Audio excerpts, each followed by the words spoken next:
Salut les joueurs, c'est le mois de juin, ça y est, ça démarre, avec le soleil qui arrive, et qui dit le soleil, les jours les plus longs, et peut-être un petit air de vacances. Petit air de vacances, et donc de jeu. Jeu que je suis en train de travailler, ça va être un mois particulier, un mois ludique je crois. Mais avant ça, peut-être vous faire une petite annonce. Nous allons changer de nom. 38cc Escape Game, à l'origine c'était donc créé pour l'Escape Game, attenant au ludogite et deux salles de jeux de rôle à l'étage. Vous connaissez un petit peu notre disposition, notre petit bonheur. Eh bien, 38cc Escape Game pour la chaîne YouTube, ça ne parle pas beaucoup, c'est pas forcément, c'est pas évocateur de ce qu'on fait vraiment, c'est-à-dire de l'actualité sur les jeux de société, les jeux de rôle, et puis un petit peu tout l'univers ludique. Donc nous allons changer de nom, certainement 38cc Games, de manière à ne pas vous perdre totalement, que vous puissiez nous retrouver quand même. Et puis d'ailleurs, c'est peut-être l'occasion, si vous ne l'avez pas encore fait, de mettre un petit pouce à cette vidéo, et surtout de vous abonner. Merci, parce que ça vraiment, ça nous ferait beaucoup de bien, et ça motive vraiment la troupe que d'avoir des abonnés, et puis un nombre croissant, en tout cas un nombre, voilà, c'est une vraie belle motivation. Donc merci beaucoup si vous pensez à vous abonner en regardant cette vidéo. Bon, en tout cas, l'actualité du mois de juin, classiquement, nous allons reprendre notre programme avec jeux de société, puis les jeux de rôle, les financements, les gratuits, etc. Je vais vous parler de tout ça. On aura de la figurine, on aura du jeu vidéo, bref, toute l'actualité, mon actualité ludique en tout cas. Allez, on commence tout de suite avec peut-être les jeux de société. Vous dire que je suis en train de préparer un ensemble. Je vais vous montrer, ouais. J'ai bugué un peu, regardez-moi ça, cette pile. Voilà, 1, 2, 3, 4, 5, 6, 7, 8, 9, il y a 9 jeux. Donc c'est une première sélection qui a été faite. Là, j'ai une deuxième sélection, 9 jeux de société qui ont pour avantage d'être en groupe, petit format, facile à mettre dans la valise. Et je suis en train de les tester pour établir un top, enfin un top non, c'est pas tout à fait un top, c'est-à-dire ceux qui vont passer le cap de la sélection. Voilà, le cap va se passer le cap de la sélection. J'en ai déjà choisi 3. Je préfère vous dire que dans cette pile, il y en a déjà 3 qui vont te présenter. Et du coup, eh ben, il risque d'en avoir peut-être 5. Je pense que je vais arriver à 4 ou 5, on verra. C'est pas encore défini, mais la sélection sera rude. Et vous allez découvrir une vidéo vers mi-juin sur cette sélection des jeux de l'été, facile. C'est plutôt du jeu type apéro en fait. Hein. C'est du jeu tranquille avant de démarrer avec un jeu plus initié, plus expert. D'ailleurs, en parlant de jeux initiés, vous allez avoir une vidéo aussi dans peu de temps sur Faraway. Je remercie Anna qui nous a prêté ce jeu. Et ça me permet de le découvrir parce que voilà, j'étais passé un petit peu à côté, l'effet d'annonce, je voulais pas forcément. Il a été nommé à Cannes, donc cette année.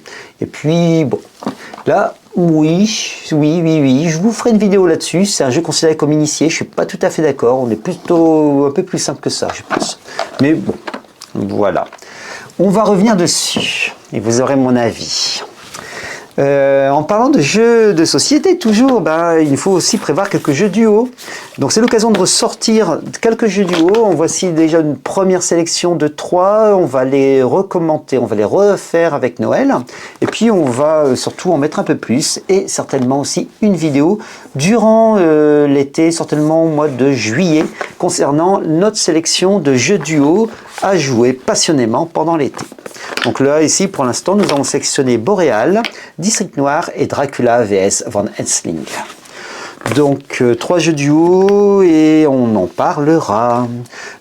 D'ailleurs, sur un vide-grenier, j'ai trouvé Parodin. Parodin, c'est un jeu solo avec des dés, des petites énigmes, etc. C'est sorti il y a longtemps chez Old Chap et je vais tester, m'éclater, en fait, me relever des petites énigmes avec ce jeu d'Antonin Bocara. C'est ce qui m'a fait, je me suis dit, ah bah tiens, voilà.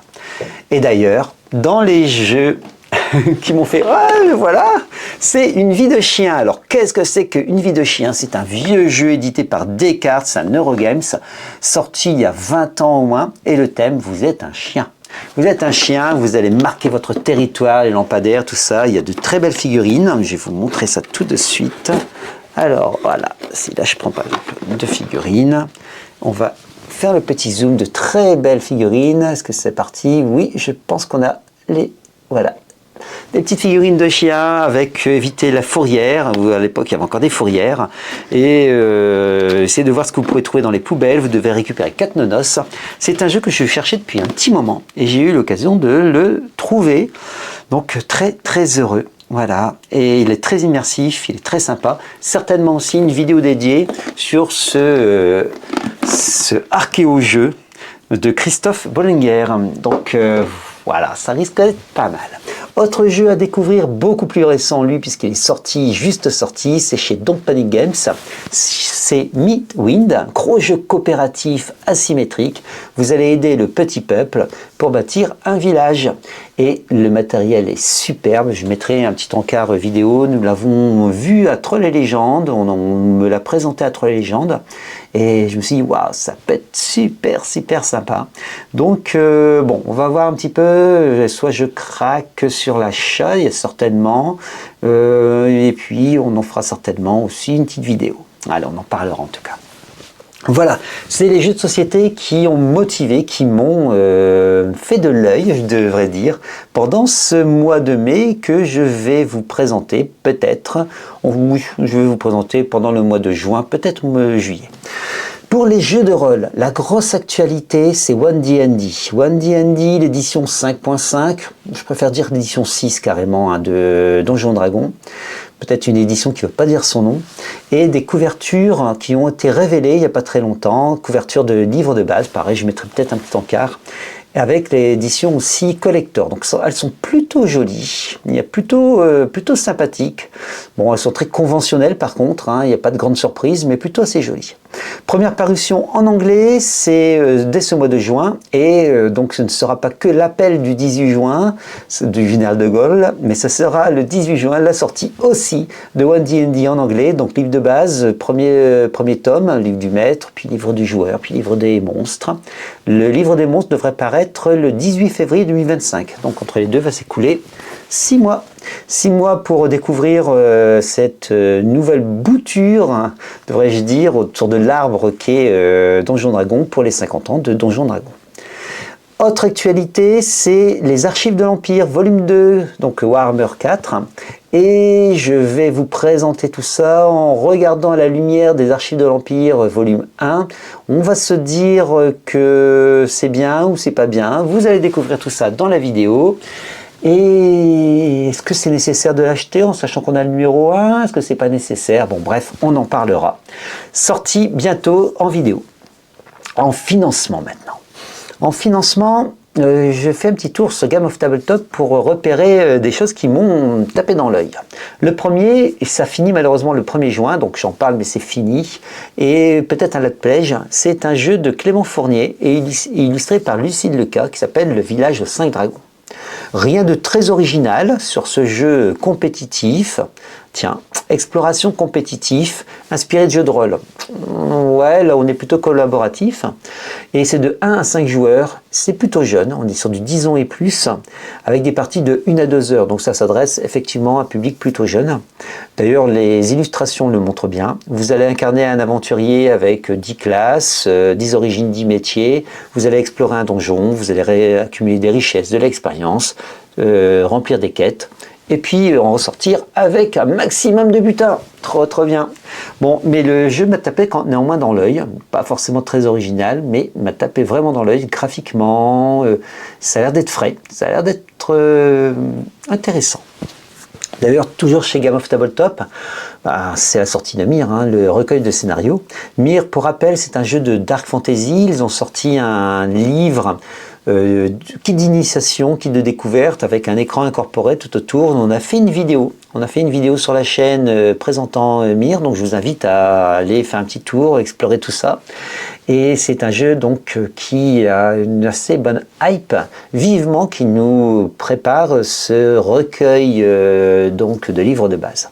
Le livre de scénario, c'est quand même 300 pages, c'est la promesse de 80 heures de jeu. Donc ça peut être intéressant, en tout cas c'est financé à 800%. Et oui, sur Ulule, c'est le département des sombres projets qui propose trois jeux, 3 suppléments. Le supplément pour Moonblade, donc ça y est, la campagne, les héritiers et surtout Ankh-Morn.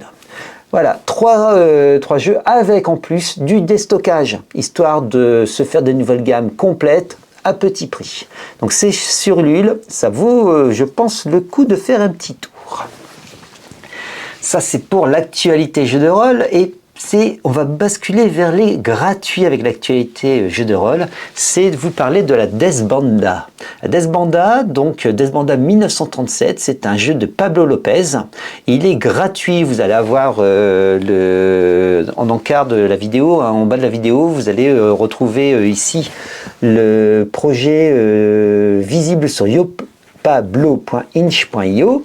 Donc la Desbanda française, car ce monsieur donc va nous parler d'un sujet qui en Espagne marque encore énormément, c'est-à-dire la guerre civile espagnole. Nous sommes en février 1937, guerre civile espagnole, nous sommes du côté de Malaga, et vous allez suivre un groupe de civils, un groupe de villageois civils, et dans ce jeu de rôle. C'est un jeu avec la tourmente de la guerre, c'est assez lourd. On connaît la guerre civile espagnole par Guernica de Picasso. C'est assez lourd. Ça fait penser, ça évoque vraiment This War of Mine, donc le jeu de société. On est un peu dans cette idée, c'est plombant. Par contre, c'est assez rare pour signaler un jeu historique sur un sujet qu'on ne connaît pas forcément beaucoup en France, gratuit. Vous pouvez néanmoins faire un petit geste et l'avoir sur Ulule. Donc je vous mets aussi le petit lien. Et je pense que ça vaut le coup, sur Lulu, excusez-moi. Donc le petit lien, et c'est pour une somme dérisoire, environ moins de 5 €. Vous pourrez avoir ce jeu de rôle. Testez, regardez, puis voyez ce que ça donne. C'est une expérience, à mon avis, narrative, assez riche. C'est basé sur un système que vous connaissez, c'est le système de Cthulhuac. Donc on n'est pas forcément sur un système trop compliqué, c'est assez rapide, ça peut aller. Voilà, je regarde un petit peu, j'ai un doute sur Cthulhuac, je me mélangeais quand même avec un autre jeu, non? Non, je pense que c'est ça. Bon, j'ai un doute. J'ai peut-être dit une bêtise, c'est pas grave, vous verrez. Bon, j'ai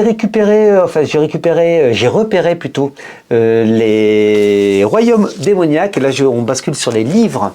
C'était au Geek Days. Alors, les royaumes démoniaques, c'est un auto-éditeur, beaucoup de livres.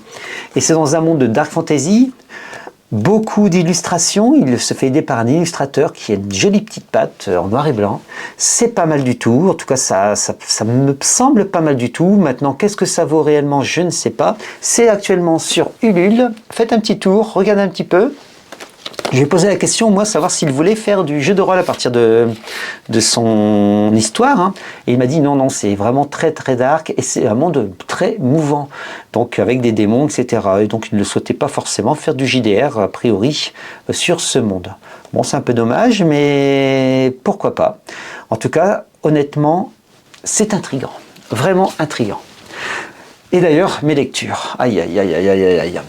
Alors, vous vous rappelez, au mois de mai, je vous avais dit que j'avais commencé la lecture de Krondor, La guerre de la faille, tome 1A, tome 1B. Nous allons suivre l'histoire de Pug, un petit magicien apprenti, puis il va changer de nom, devenant Mélambert, un autre vraiment très grand magicien. Et c'est un monde, c'est un univers assez particulier puisque c'est un monde parallèle qui attaque un univers plutôt médiéval fantastique. Voilà. C'est pas mal, ça se lit bien, si bien que j'en suis au tome 2 cette fois-ci, où on va retrouver le prince Aruta, à chaque fois je me trompe, Aruta, donc on change un petit peu de protagoniste, de héros protagoniste, c'est Pupug, c'est le prince, et on va le suivre dans un complot qui vise à attenter à sa personne. Et enfin, bien sûr, il y a la guerre de la faille, numéro 3, que je n'ai pas encore commencé.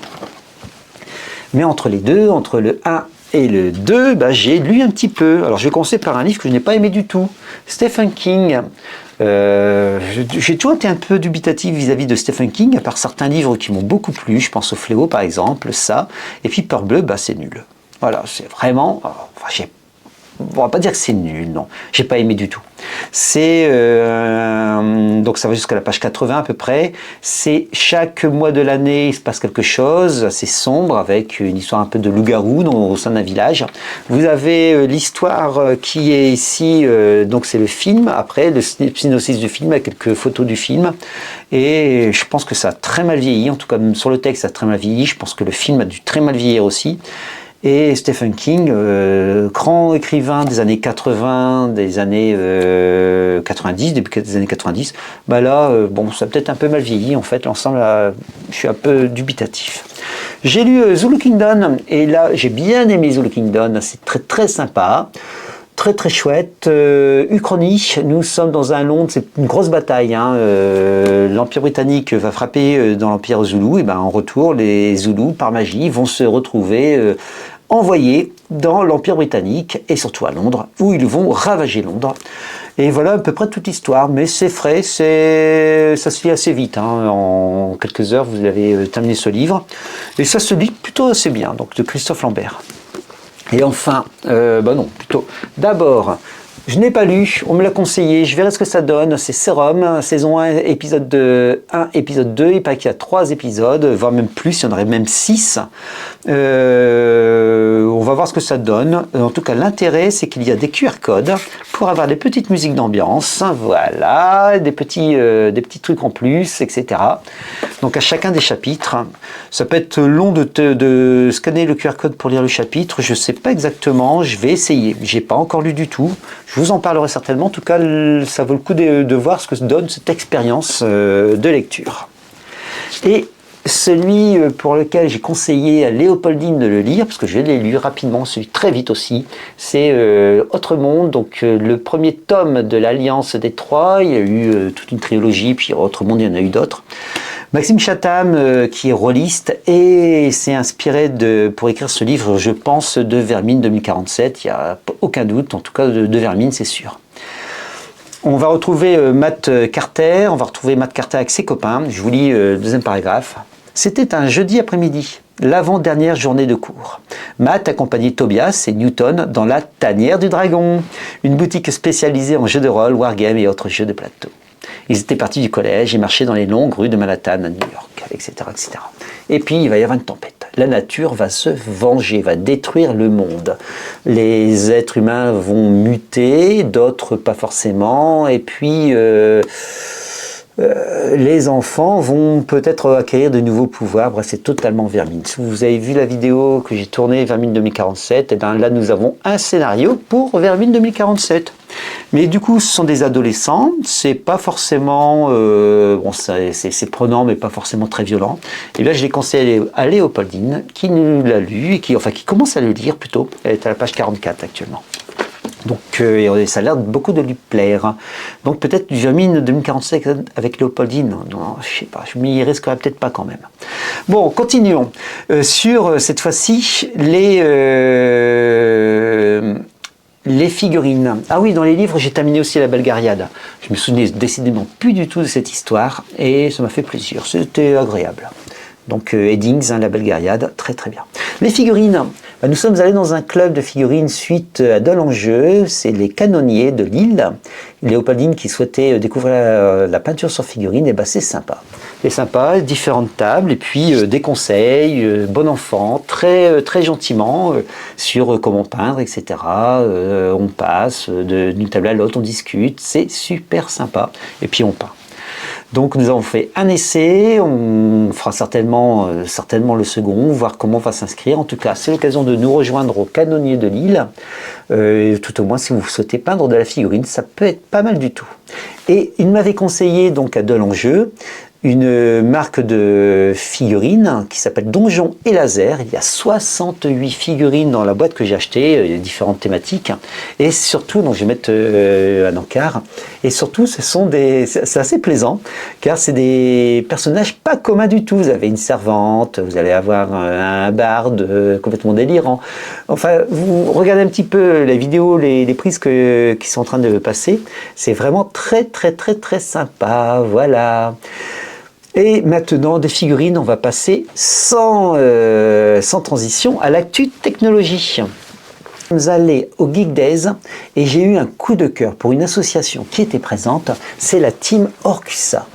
J'ai fait une vidéo dans la foulée, vous l'avez vu passer sur la chaîne. Alors c'est une vidéo, honnêtement, regardez-la s'il vous plaît, pour pouvoir après en parler, peut-être à des personnes dans votre entourage ou des personnes dont les personnes dans votre entourage, etc. En tout cas, parlez-en. C'est une association qui a pour but de mettre à disposition du matériel, et ils créent du matériel, ils accompagnent les personnes qui sont en situation de handicap pour leur permettre de rejouer aux jeux de vidéo. Aux jeux vidéo, j'ai dit jeux de société, non aux jeux vidéo. Et c'est top, top, top. Imaginons quelqu'un qui soit tétraplégique, et ben il va pouvoir par la bouche de nouveau rejouer, peut-être par clignement des yeux. Une personne qui a qu'une seule main valide va pouvoir quand même jouer à la PlayStation sans avoir les deux mains mises sur la manette, non, parce qu'en fait ils vont créer des manettes adaptées pour pouvoir jouer à la PlayStation avec une seule main, etc. Enfin, c'est magique, c'est extraordinaire et bravo à eux. Et donc j'ai diffusé cette vidéo, faites-la tourner aussi, faites-la bouger, faites en sorte qu'il soit connu, que cette association soit connue. La Team Orcusa rencontrée au Geek Days et j'ai vraiment beaucoup aimé. Voilà, ça c'était le petit point coup de cœur. C'est un petit peu en dehors de ce qu'on présente habituellement sur la chaîne, mais je pense que vous m'excuserez un petit peu cet écart de ligne directrice. En tout cas, n'hésitez pas, j'insiste. Bon, il y a aussi dans l'actu technologie un jeu vidéo qui est basé sur le livre dont vous êtes le héros, et j'ai pu tester la première partie de ce jeu vidéo qui s'appelle Angor Games.